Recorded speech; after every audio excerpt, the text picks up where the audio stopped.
आओ का बात करता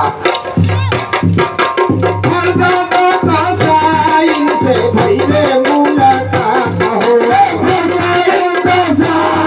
से भैले मुलाकात हो पूछे ले मामा बाते समाचार हो पूछे ले मामा फूफा के समाचार हो पूछे ले मामा फूफा के समाचार हो पूछे ले मामा फूफा के समाचार हो कहे लगले साहिल तू भी के बयान हो कयाम कइले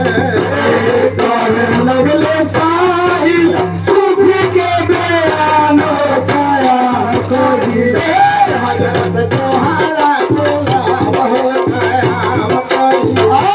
हजरत जोहरा के लाभ हो कयाम कइले हजरत जोहरा के लाभ हो कयाम कइले हजरत जोहरा के लाभ हो कयाम कइले ये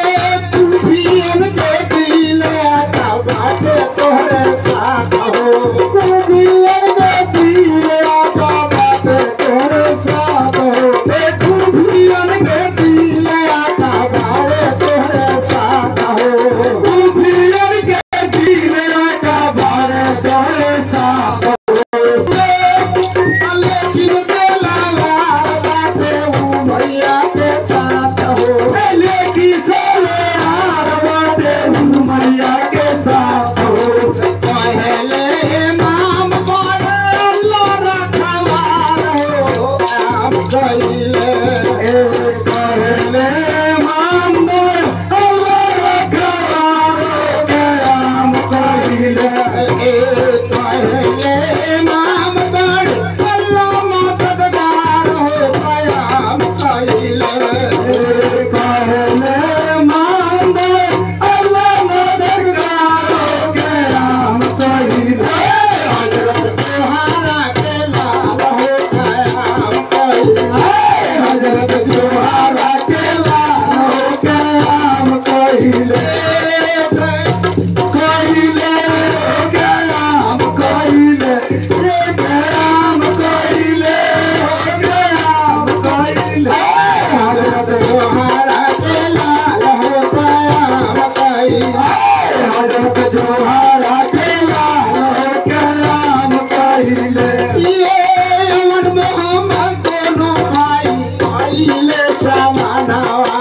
अमन मोहम्मद दोनों भाई कइले समानावा अमन मोहम्मद दोनों भाई कइले समानावा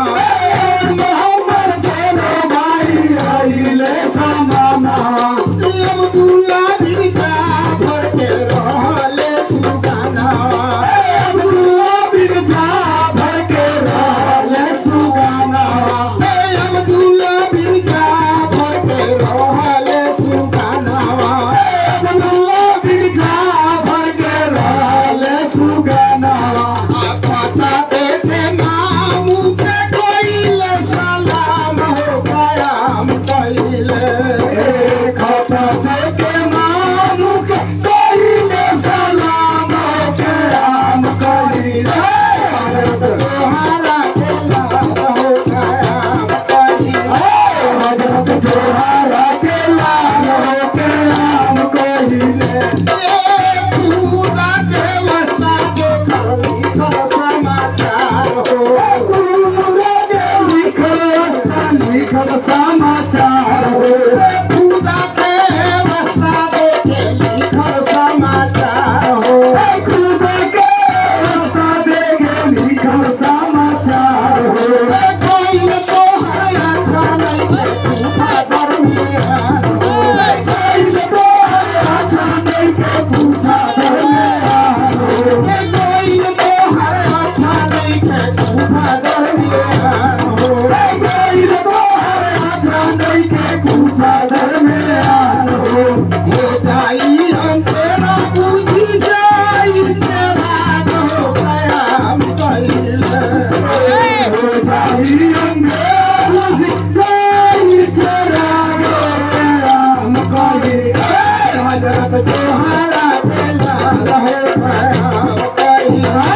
Hare